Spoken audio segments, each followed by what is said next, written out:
Para naman ang usapan natin to sa mga motorista. Dahil nangyayari ito sa buong bansa, kahit saan. Kapag merong checkpoint sa mga daan, makikita ninyo yan na ang mga supposedly dadaan na mga motorista, tricycle man yan, motorsiklo man yan, truck, kutsi, kung ano pa, ay kapag may checkpoint, makikita ninyo ang haba-haba ng pila bago pa man dumating doon sa checkpoint. Sila ay ayaw dumiretso doon sa checkpoint sa kung anong kadahilanan. Kaya ang ating mga otoridad, police man yan, highway patrol man yan, o kung LTO man, ay wala silang magawa, kundi doon lang sila maghintay sa kung saan sila naka-checkpoint, yung may mga checkpoint nila, doon lang sila maghintay talaga na dumaan yung mga sasakyan. Hindi nila ginagalaw yung mga pagkahaba-haba ng mga sasakyan na nakapila sa gilid at sa tabi ng daan na ayaw dumiretso. Nakikita ninyo yun? Diba? Kayo rin nakakakita. Ako rin nakakakita ko. Pero, anong ibig sabihin nun? Na kung may checkpoint na ikaw ay ayaw dumiretso at sa halip ikaw ay gumigilid sa daan, umi-standby hanggang sa matapos yung checkpoint at saka ka palang didiretso. Ang ibig sabihin nun, may problema ka. May problema. Number one, ang nakikita ang problema, baka ang driver walang kaukulang lisensya. Pangalawa, yung sasakyan baka hindi rehistrado. O baka may mga diferensya sa sasakyan, headlight, signal light, kung ano pa. Ayaw dumiretso. Ganon din sa lahat ng mga klaseng mga sasakyan na iba. O ang iba dyan, baka may illegal na karga.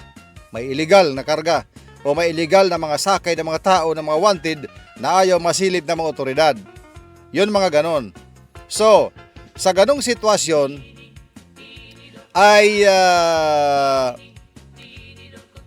hindi sila pwedeng lapitan at i-verifika ng mga otoridad. Sa halip, ang mga otoridad ay doon lang talaga maghintay sa checkpoint pag dumaan sila. Pagka ikaw na may walang problema sa driver's license mo at sa sasakyan mo, wala ka namang rason para hindi ka dumiretso. Didiretso ka. Of course, pag pinara ka, para magpa-ilaw ka dyan sa loob ng sasakyan mo, yung ilaw para makita ka, magbukas ang bintana, at sumagot ng magalang doon sa mga nagchi-checkpoint. Pagka hiningian ng lisensya, ibigay mo ang lisensya mo. Titingnan lang, sir, patingin ng lisensya, ibigay mo. Meron ka naman palang lisensya, ibigay mo. Pag tiningnan na, sir, rehistro sa sasakyan, patingin, o RCR, o kung meron ka, ibigay mo. Ipakita mo. Ngayon, hindi mo gagawin yon, hindi ka didiretso kung talaga may problema ka. Kung wala namang problema sa pagiging sa driver's license mo, sa sasakyan mo, wala ka namang rason para hindi dumiretso. Didiretso ka dapat. Diba? Imagine mo, ilang oras yan hihintayin mo bago matapos yung checkpoint. Minsan yan 2 oras nagche-checkpoint. Depende sa kanilang procedure. Minsan 2 oras magche-checkpoint. Kung 2 oras dyan naka-checkpoint, 2 oras ka rin makatambay, ay naabala na yung biyahe mo sa 2 oras na yon. So tatambay ka lang at hintayin mong umalis yung mga pulis na nagche-checkpoint o LTO. At ukol dyan, meron akong nakitang isang police vlogger sa aking ka-scroll sa social media. Meron akong nakitang isang police vlogger na nagdi-discuss dito. Kaya hihiramin natin yung kanyang discussion for the purpose of education ng ating mga manonood. Saludo ako dyan kay sir at talagang in-explicar niya. Ipinaliwanag niya talaga. Kaya hiramin muna natin itong ating police vlogger, yung kanyang discussion para may malaman tayo, kayong mga motorista. Sinabi niya kasi na may karapatan tayo na mga motorista na gawin yan, gumilid at hindi kailangan na at bawal daw sa batas. Pag ikay nakagilid na, bawal daw sa batas na ikaw ay lapitan pa ng mga nagche-checkpoint at i-verify ang iyong mga lisensya at ang sasakyan. Yun ang discussion niya. Kaya ito, pakinggan na lang natin para mas malaman natin. Sir, nag-checkpoint ang LTO sa unahan, kaya ako huminto. Ilang saglit lang, nilapitan kami ng mga tauhan ng LTO kasama ang ibang truck na nakaparada upang hulihin kami. Tama po ba yun? At tama po ba na humingi kami ng mission order? Mga kaibigan, mga kapatid, mga kabady, narito po ang malinaw na sagot. Tama po kayo at mali sila. Tama rin po talaga na humingi kayo ng mission order. Karapatan nyo po iyan bilang mamamayan at motorista. Una po, mali at labag sa batas ang ginawa nila.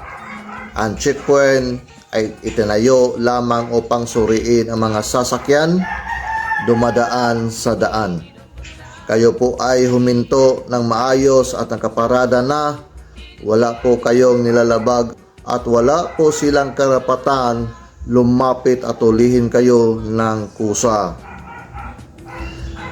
Ayon po sa RA 4136, bawal ang panghihimasok at panghuhuli sa mga sasakyang maayos na nakahinto.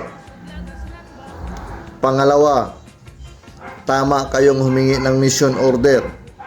Ayon po sa utos, bago sila magpatupad o magsagawa ng operasyon, dahilan dapat may nakasulat na utos at dapat ay nakapaskil ito sa inyong paningin. Kapag hinihingi nyo at wala silang maipakita, ibig sabihin po nito ay wala silang kapangyarihan. Ang anumang tikit, multa o huli na ginagawa nila ay walang bisa at hindi tinatanggap. Ito po ang maaari ninyong sabihin ng maayos at may paggalang. Sir, ma'am, checkpoint po ito. Para po dapat ito sa mga dumadaan, hindi po sa mga nakaparada at maayos na nakahinto. Pakita naman po ng inyong mission order. Kung wala po kayong may pakita, wala po kayong karapatang hulihin kami. At kung sakaling magmatigas pa rin sila at pilitin kayo, huwag po kayong matakot. Isulat at kunin ninyo ang pangalan at ID nila at isumbong agad sa LTO Central Office o sa DILG. Mali sila at ang batas ay kakampi nyo. Maraming salamat po. Palagi po akong nagbibigay ng kaunting kalaman. Kung hindi pa kayo nakapalo, sundan nyo na ako para sa karagdagang informasyon. O ayan, yun ang explanation ng isang police officer. Tinitingnan ko dito sa kanyang page at hindi ko makita kung saang police station siya. Pero siya ng official ng Philippine National Police. Kaya maraming salamat, sir. Ay ilagay ko na lang dito yung link mo para makita, mapanood at mapakinggan yung discussion mo at nang magkaroon din ng edukasyon yung ating mga yung ating mga motorista, Kasi very educational yung kanyang sinabi. O yun, ngayon, dahil may nalaman na kayo dyan sa pamagitan ng discussion ni Sir Police Officer dyan, ay anong magiging desisyon ninyo? Pero tatandaan natin na sinasabi nga sa batas, flight is a sign of guilt. So, sa ganito rin na application, pagka ikaw ay gumilid, tumabi, tumigil dahil may checkpoint, ay ba'y napaghahalata na ikaw ay talagang mayroong problema. It's either lisensya mo ay may problema, o sasakyan mo may problema, o baka may dala kang may problema. Wanted, pinagharap ng batas, o mga kontrabando. Ang tanong ngayon, nagiging normal na ito at nagiging regular na practice ng ating mga motorista na kapag may checkpoint ay hindi sila dumidiretso. Ang pagkahaba-haba ng mga ganyan na ayaw dumiretso. So ano lang ngayon ang gagawin ng ating gobyerno? Hahayaan na lang ba ang ganon na sitwasyon na parang pinaglululoko na lang yung ating mga otoridad? Parang ginagawang tanga dyan sa mga kalsada, di ba? Parang ginagawang tanga, dyan lang kayo. Pagkatapos ng checkpoint, didiretso na kami. Mga ganon. So, hahayaan na lang bang ganon? Wala bang magagawa ang ating gobyerno? Wala bang pwedeng baguhin sa ating sistema na hindi na ganyan dapat ang magiging sistema sa daan. Kapag may checkpoint at yung mga sasakyan nagpipila, gumigilid, naghihintay na para matapos yung checkpoint is already an indication na mayroong problema sa mga lisensya at sa kanilang mga dalang mga sasakyan.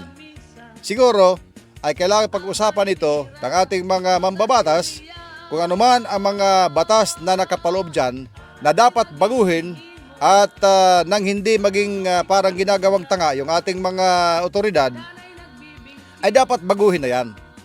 Dapat baguhin na yan.